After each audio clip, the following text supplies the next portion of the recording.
በስመ አብ ወወልድ ወመንፈስ ቅዱስ አሐዱ አምላክ።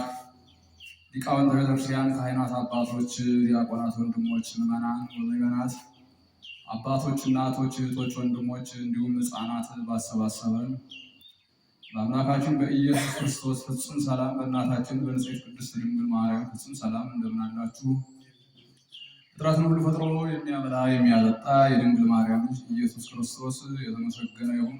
አምላክን በድንግልና ጸንሳ በድንግልና የወለደችልን ዘላለማዊት ድንግል እመቤታችን የተመሰገነች ትሁን። ሊቀ መላእክት የመላእክት አለቃ ቅዱስ ሩፋኤል የተመሰገነ ይሁን።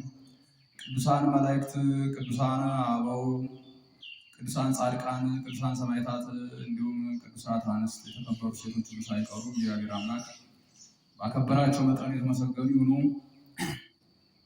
10 ደቂቃ ነው የምወስድባችሁ ሰዓት ስለሌለን ለዛሬ ትምህርታችን ርዕስ የማደርገው በሉቃስ ወንጌል በምዕራፍ 11 ከቁጥር 44 እስመ አንትሙ ከመ መቃብር ዘይተአወቅ ዘያንሶሱ ሰብ ላዕሌሁ ወኢየአምሮ። ሰው እየተመላለሰበት እንደማያውቀው መቃብር አትሁኑ። ይህን ቃል የተናገረው ጌታችን መድኃኒታችን ኢየሱስ ክርስቶስ ነው።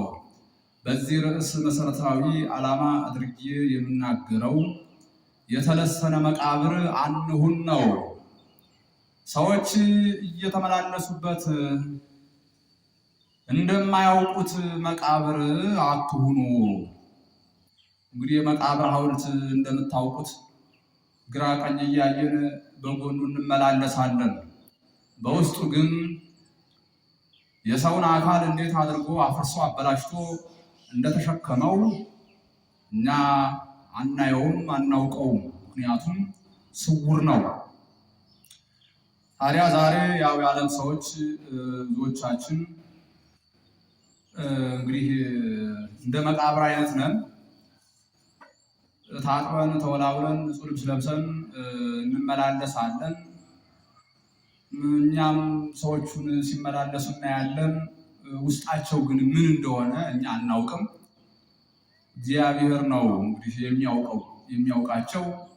ሰዎችም እኛን አያውቁንም። ውስጣችን ምን እንደሆነ በውስጣችን ምን እንዳለብን በልባችን አያውቁንም። ሁላችንንም የሚያውቅ ግን ማን ነው ስንል ኃጢአታችንን ክፋታችንን ሁሉ አስጥቶ የሚያየው እግዚአብሔር ብቻ ያውቀናል ማለት ነው። እና እንግዲህ ምንድነው እንደተለሰነ መቃብር አትሁኑ ብሎናል ጌታችን መድኃኒታችን ኢየሱስ ክርስቶስ። የተለሰነ መቃብር እንደምታውቁት ምንድነው የሚያደርጉት? ያሳምሩታል። ሐረግ ይስቡበታል፣ አበባ ይስሉበታል፣ የሚያብረቀርቅ እብነበረድ ይሰሩበታል፣ ከላይ ያሳምሩታል። ውስጡ ግን እዡ ፈሶ ስጋው ተልከስክሶ አጥንቱ ተከስክሶ ሲታይ ለመስማት የሚሰቃጥጥ ለማየት የሚዘገንን ለአፍንጫ ደግሞ እጅግ በጣም የሚከረፋ ነው። እና እኛም ታጥበን ተወላውለን ነጫጭ ልብስ ንጹህ ልብስ ለብሰን ስንሄድ ለሰዎች ንጹሐን ቅዱሳን ልንመስል እንችላለን። ነገር ግን ውስጣችን ልክ እንደዚያ እንደተበላሸው መቃብር ላዩ ግን እንደሚያምረው ውስጡ እንደተበላሸው መቃብር ውስጣችን ግን ምን ሆኗል? በዘረኝነት የከረፋ ነው።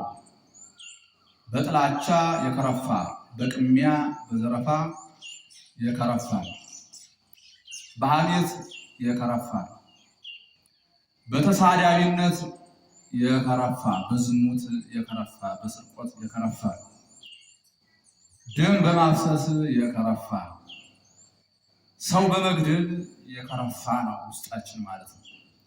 ስለዚህም ነገር ይህንን አይነት ቆሻሻ ስርዓት ከልቡናችን ማስወገድ ማንጻት ይገባል። ሰይሬ ገጸው እግዚአብሔር ሰይሬ ይልበ። ሰው ገጽን ያህል ውጭን ያህል ከዚያ በላይ ስትታዩ አእምሯችሁ እንዲያውናችሁ ስትታዩ ውስጣችን ያማረ ብለው ያስቡናል። ልባችን ያው እግዚአብሔር ግን የሚያይ ልባችን ውስጣችንም ልባችንም ውጫችንንም የፈጠረው እሱ ነው። ሁለመናችን ያውቃል።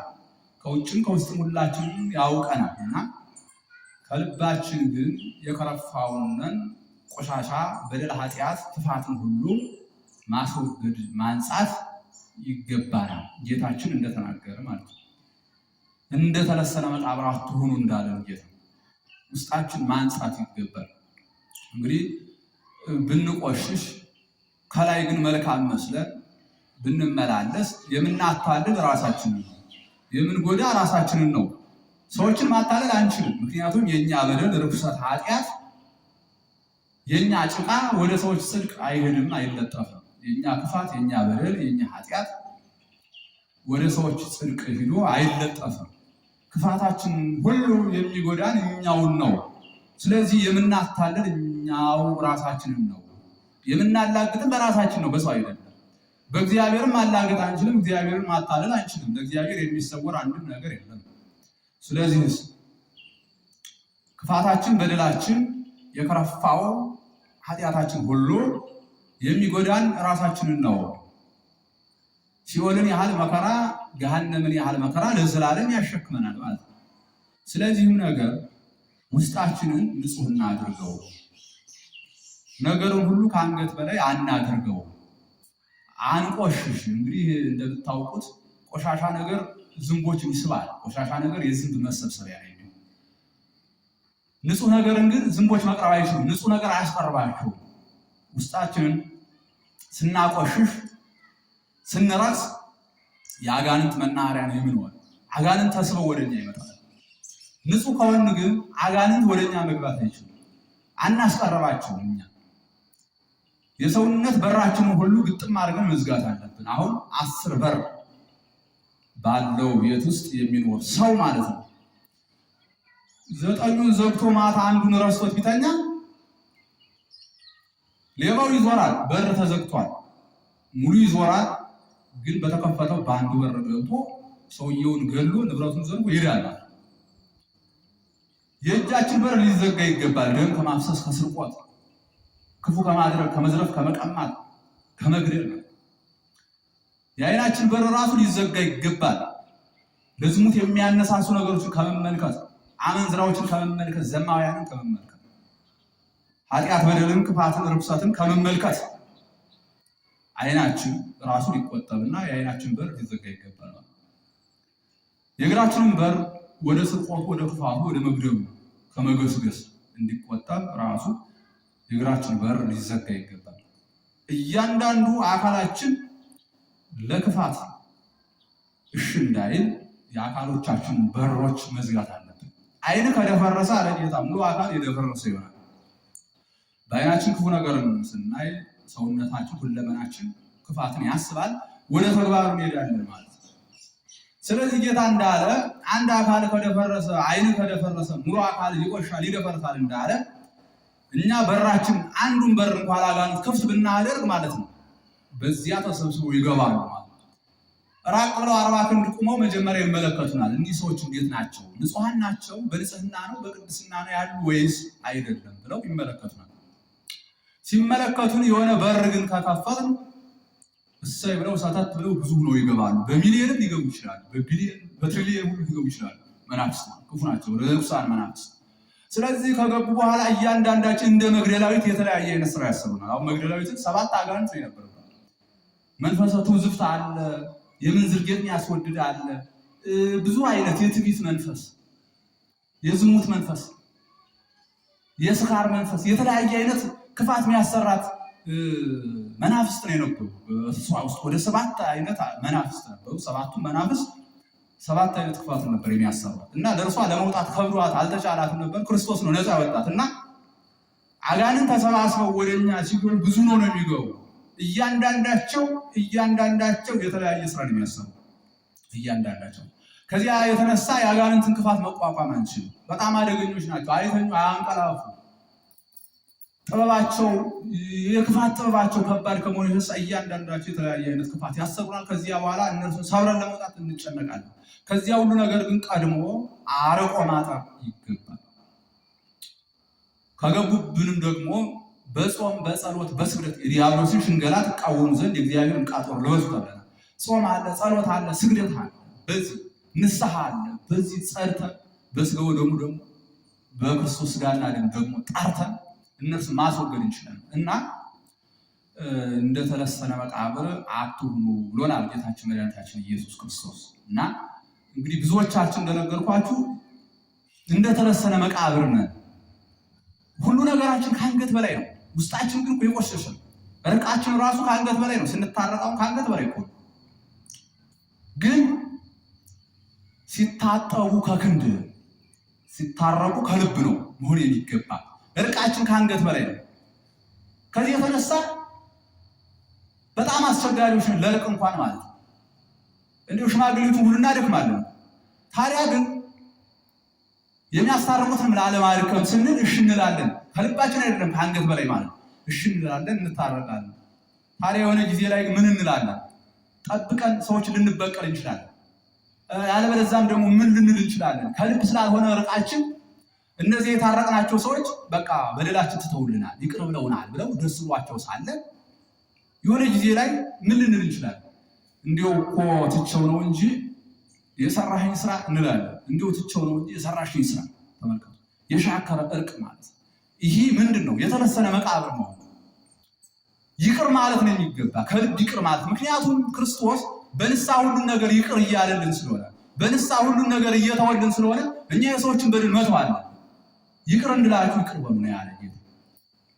ይቅር ማለት ያስፈልጋል እና እርቃችን ከአንገት በላይ ነው። ይገርማችሁ፣ የሻከረ እርቅ ነው። ይህ ልስን መቃብር መሆን እኮ ነው።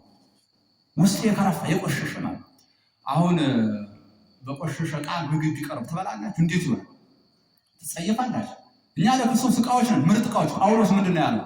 ምርጥ ዕቃ አብሎታል ክርስቶስ። የኔ ምርጥ ዕቃ አብሎታል። ልክ እንደዚህ ያው እኛ ለክርስቶስ እንደ ጳውሎስ ምርጥ ዕቃዎች ነን። ክርስቶስ በእኛ ዕቃነት ሊመገብ ይፈልጋል። እርሱም ደግነት። ክርስቶስ ይበላል ይጠጣል፣ እርሱም ደግነት እኮ ነው። ስለዚህ እኛ ውስጣችን ካቆሸሽ ነው ግን ውስጣችን ካረከስ ነው ክርስቶስ የኛን ምግብ አይመገበው፣ የኛን መጠጥ አይጠጣም፣ ይጸየፈዋል። እንደነገርኳችሁ የተለሰነ መቃብር ሆነን በክፋት ሆነን ለሰዎች መልካምነት፣ ደግነት፣ ርኅራኄን ብናደርግ ክርስቶስ አይቀበሉም። መልካምነትን ብናደርግ ለሰዎች በቆሸሸ ልብ ሆነን ማለት አይሆንም። ቅድም እንደነገርኳችሁ እርቁ ራሱ የምንድን ነው? የሻከረ ነው፣ ከልብ አይደለም። ግን ስንታረቅ ከልብ መሆን አለበት። ከልብ ካልሆነ ልባችን ራሱ ምንድነው? ቅድም የተለሰነ መቃብር እንዳልኳችሁ ማለት እና ደግነታችን፣ መልካምነታችን፣ ርኅራኄያችን ሁሉ ከአንገት በላይ ነው፣ ከልብ አይደለም። በጣም ያሳዝን። ብዙዎቻችን አብልተን አጠጥተን በአፎሙ ይድህሩ ወልቦሙ ይረግሙ፣ በአፋቸው ምን ይላሉ? ያመሰግናሉ፣ በልባቸው ይክዳሉ፣ በልባቸው ደግሞ ይነቅፋሉ እንደተባለው አብልተን አጠጥተን እኮ ዞር ብለን በልባችን እናማለን። እንዲህ ያለ አካል ይዞ እንዲህ ያለ ጤና ይዞ ምን አለ ሰርተው ቢበሉ የምንላል። አብልተን አጠጥተን መልካምነትን አድርገን ለሰዎች በማውራት ደግነታችን ገደል የምናስገባለን። በከንቱ ውዳሴ ለነገሌ አብልተናቸው፣ ለነገሌ አጠጥተናቸው፣ ለነገሌ እንዲህ ገንዘብ ሰጥተናቸው፣ እንደዚህ በከንቱ ውዳሴ እያንዳንዱ ቸርነታችን ራሱ ደግነታችን፣ መልካምነታችን ከአንገት በላይ ነው። ይህ ደግሞ ልስን መቃብር መሆን ነው። ሳንጸዳ ልባችን ንጹህ ሳይሆን ማለት ነው። ነገር ግን እኛ ምንድነው ማድረግ ያለብን?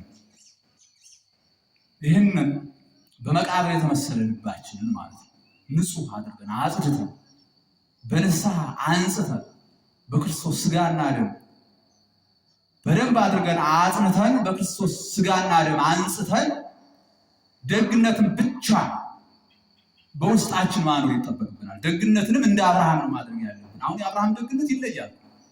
አብርሃም ቀላል ሰው እንዳይመስላችሁ። አብርሃም በእናቱ መብርሃን አንደበት እኮ እየተነገረለት ነው። ምንድን ነው ያለችው እመቤታችን? ዘቤሎሙ ለአበዊነ ለአብርሃም ወለዘሩ እስከ ለዓለም አለች። ለአባቶቻችን ለአብርሃምና ለዘሩ እንደተናገረው አለች። ለአብርሃም ብላ አብርሃምን አነሳችው፣ ለዘሩ ብላ ደግሞ የአብርሃምን ስራ ለሚሰሩ አብርሃምን አነሳች፣ የአብርሃምን ስራ የሚሰሩትንም አነሳች። የአብርሃም ስራ የምትሰሩ ካላችሁ በእመቤታችን አንደበት የተመሰገናችሁ ናችሁ። ስለዚህ የአብርሃም ልጆች ነን ትላላችሁ፣ የአብርሃም ስራ አሰሩ ማለት ጌታ ደግሞ አብርሃም አባት አለን እያላችሁ እንደምታወሩት እንዳይመስላችሁ። በዚያ መዳን አይቻልም። መዳን የሚቻል የአብርሃም ስራ በመስራት ነው። መልካምነትን ደግነትን በማድረግ ነው። አብርሃም መልካም ነው፣ ደግ ነው። የአብርሃም ደግነት ቀጣይነት ዘላቂነት ያለው ደግነት እኮ ነው። የኛ ደግነት አሁን ጊዜያዊ ነው፣ ቀጣይነት የሌለበት ስልቹነት ያለበት። እኛ አሁን ዛሬ ደግነትን አድርገን ነገ ደግነትን ላናደርግ እንችላለን። ዛሬ የረዳነውን ሰው ነገ ላንረዳው እንችላለን። ምናልባት እኛ ደግነትና ወይ ሽንጥ ሲያደርገን ወይ ስንሰክር በሆነ አጋጣሚ ምናምን ሊሆን ይችላል ደግነት ነው የምናደርገው። የአብርሃም ደግነት ቀጣይነት ያለበት ነበር። በዚህ ሰዓት ይቆማል የማይባል ከዚህ ዓለም እስኪያልፉ ድረስ አብርሃም ሚስቱ ሳራ በደግነት ነው ይኖሩ።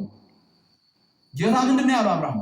አብርሃም አብርሃም ጻም ብሔርከ ወተፈለጥ ማዝማዲከ፣ ከዘመዶች ከሀገር ተለይተህ ውጣ፣ እኔ ወደ ማሳየት ውጣ አለ። ከለዳውያን ውስጥ ነበር የሚኖሩ። በዛ በከለዳውያን መንደር ጣዖት የሚመለክበት አብርሃም እንደነሱ ጣዖት የሚያመልክ ጣዖት ወደ ገበያ እየወሰደ ይሸጥ ነው የነበረ። ነገር ግን በስነ ፍጥረት ተመራምሮ እግዚአብሔርን አገኙ። የፀሐይ አምላክ የጨረቃ አምላክ ፀሐይ ጨረቃን ሁሉ አምላክ እንዲሆኑ ጠይቆ ነበር። ነገር ግን ምንም ሕጸጽ እንዳለባቸው ጉድለት እንዳለባቸው ተረድቶ አምላከ ሁሉ ተናበበኝ፣ ሁሉን የፈጠርክ አምላክ ተናገረኝ አለው። ከዚያ በኋላ እኔ ወደ ማሳይ ምድር ውጣ ብሎ እግዚአብሔር ተናገረው። አብርሃም ስለ ሃይማኖት ነው፣ የሃይማኖት መሰረት ነው። አብርሃምን የሃይማኖት መሰረት ስንል ሃይማኖት ከአብርሃም ተገኘ ማለት አይደለም፣ ወይም ሃይማኖት በአብርሃም ተጀመረ ማለት አይደለም። ሃይማኖት መጀመሪያ የሌለው መጀመሪያ ነው፣ እርሱም እግዚአብሔር ነው። ሃይማኖት አምላክ ሰው ሆነ፣ ሰው አምላክ ሆነ ብሎ ማመን ነው ሃይማኖት። ምክንያቱም ዘመን የሚቆጠርለት አምላክ ዘመን የማይቆጠርለት ነው። የተዳሰሰው አምላክ የማይዳሰስ ረቂቅ ነው እና አብርሃም በእግዚአብሔር ዘንድ የተወደደ ነው። እግዚአብሔር አብርሃምን አከበረው ይላል። እግዚአብሔር አብርሃምን ወደደው እና አብርሃም ከዘመዶቹ ተለይቶ ወጣ።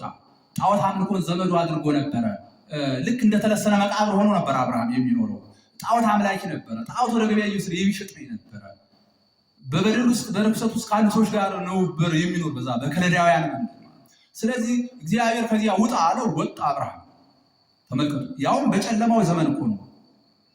እኛ ግን ያለነው በዓመተ ምሕረት ነው። በምሕረት ዘመን ሆነ ምሕረት ርቆብናል ማለት ነው። በጣም ያሳዝናል። ከክርስቶስ ልደት ወዲህ ያለው ዓመተ ምሕረት ነው። በዓመተ ምሕረት ውስጥ ሆነ ምሕረት ከኛ ርቋል ማለት ነው። በደጉ ዘመን ሆነ ደግነት ከኛ ርቋል። ብዙ የምንድንባቸው መንገዶች እኮ ተቀምጠውልናል። ምጽዋት አለ፣ ተመልከቱ።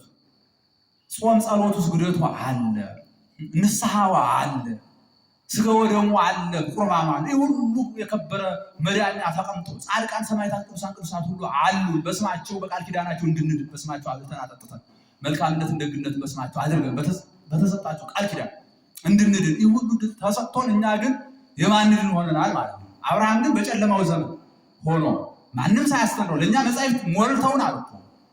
ይነግሮም እግዚአብሔር ለሕዝቡ በመጽሐፍ እግዚአብሔር ይነግሮም ለሕዝቡ በመጽሐፍ እግዚአብሔር ለሕዝቡ በመጻሕፍት ይነግራል፣ በመምህራን ይነግራል፣ በስነ ፍጥረት ይነግረናል፣ በመምህራን ይነግረናል። ወንጌል ከዓለም ጫፍ እስከ ዓለም ጫፍ ተሰብኳል፣ ተነግሯል። ወንጌል ያልተነገረበት ጊዜ የለም። ወንጌል በዓለም ጫፍ በሙሉ ከዓለም ጫፍ እስከ ዓለም ጫፍ ተነግሯል። ግን እኛ እየዳን አይደለም ማለት ሁሉን ነገር በቸልተኝነት ነው የምንሰማው እና እንደ አብርሃም መሆን ያስፈልጋል። እና አብርሃም ደግ ነበረ። ከዚያ ከጣዖት አምልኮ ነው የወጣው። የተለሰነ መቃብር ነበረ። ያንን ጣዖት አምልኮ ግን ትቶ ነጽቶ እግዚአብሔር ባለው መንገድ በእግዚአብሔር መንገድ የሚጓዝ ሆኗል። በተመሳቀለ መንገድ ድንኳን ሰርቶ በሰሜን በደቡብ በምዕራብ በምስራቅ የሚመጡ እንግዶች እየተቀበለ በደግነት ነው ይኖራል። ከደግነቱ ብዛት የተነሳ ቅድስት ሥላሴ እግዚአብሔር ራሱ ወደ ቤቱ ገብቶ በእንግድነት ተስተናግዶ አብርሃም ቤቱን ባርኮለት። ለምንድን ነው የአብርሃም ደግነት ዘላቂነት ያለው የማይሰለች ደግነት? አብርሃምና ሚስቱ ሳራ እንግዳ ካልመጣ ምግብ አይበሉ። ለ3 ቀን እንግዳ ሰይጣን ከልክሎባቸው ሰይጣን በምታት ራሱን ገምሶ በመጥረቢያ መንገድ ላይ ወድቆ የድሮ አብርሃም አይመስላችሁ በእንግድነት ቤት እንደዚህ በመጥረቢያ መጥቶ ጣለ አትሂዱ እያለ ሰው ከለከለባቸው። በኋላ ለ3 ቀን እንግዳ ቢቀር 3 ቀን ምግብ ውሃ አልቀምሳሉ አብርሃምና ሳራ። ከዚያ ቅድስት ሥላሴ ራሱ እግዚአብሔር መጥቶ በቤቱ በእንግድነት ተስተናግዶ ቤቱን ባርኮ ተመልከቱ። እንዲህ አይነት ደግነት እንዲህ አይነት ክብር የተገኘ አብርሃም ደግነቱ ዘላቂነት ነው። በአብርሃም ቤት ሰው ወር ቢቀመጥ ጥላቻ የለም። ዛሬ አሁን እኛ እንግዳ እንቀበላለን የለም እኮ ያው ውስጣችን እናውቀዋለን ማለት እና እንዲህ ያለውን ክፋት ሁሉ አጥርተን የተለሰነ መቃብር ሆነናልና ከዚህ ክፋት ርኩሰት ሁሉ ውስጣችን አጥርተን ማለት ነው የተለሰነ መቃብር አትሁን ጌታ በውስጣችን ያለውን ክፋቱን፣ ዘረኝነቱን፣ ምቀኝነቱን፣ ጥላቻውን፣ ደም ማፍሰስ፣ መግደሉን እንዲህ ያለውን ቆሻሻ ሁኔታ ሁሉ ከልባችን አስወግደን እንደ አብርሃም ያለ ደግነትን በውስጣችን ጨምረን በመልካምነት እንኖርና ምንድን ያለ ጌታ የተለሰነ መቃብር አትሁኑ። ወስብሐት ለእግዚአብሔር።